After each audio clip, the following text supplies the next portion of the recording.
Let me tell you about a story that most people have never heard of. And it's one of those stories that'll make people stop and say, wow. When we talk about World War II, people love to talk about the heroes and the sacrifice, but they don't always tell the full truth about who was being sacrificed.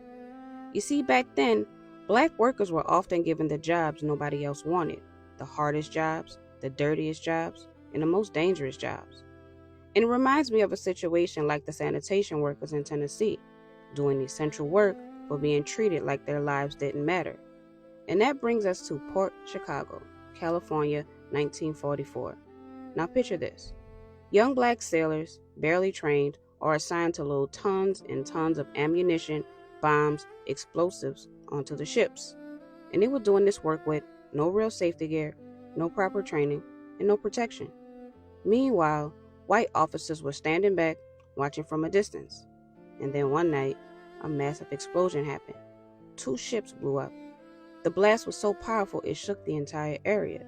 And just like that, 320 men were killed, most of them black. Nearly 400 were injured. It was one of the worst home front disasters of World War II. And you would think after something like that, the Navy would stop and say, "We failed these men. We need to fix this. We need to make this safer." But no, that's not what happened. The survivors were traumatized. They were scared. They had just watched their friends get blown apart. And they said, "We're not going to do this again unless conditions change." They weren't trying to rebel. They were trying to stay alive.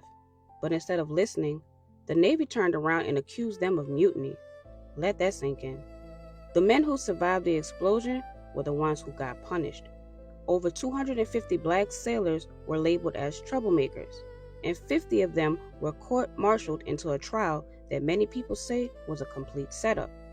Even Thurgood Marshall, yes, the same man who would later help fight segregation in America, spoke out about how unjust it was. Some of those sailors were sentenced to as much as 15 years of hard labor, all because they refused to go back into unsafe conditions that had already killed hundreds. Eventually, some sentences were reduced, and years later, people started admitting the truth. This wasn't mutiny. This was negligence. This was racism. This was black men being treated as disposable. And that's why I tell these stories. Because Port Chicago is not just a tragedy. It's a reminder. A reminder that history isn't always erased because it wasn't important.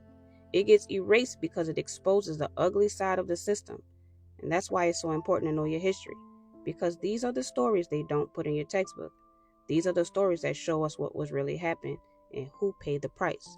Remember to comment, like, and share, and follow for more stories that they don't put in your textbook. Peace.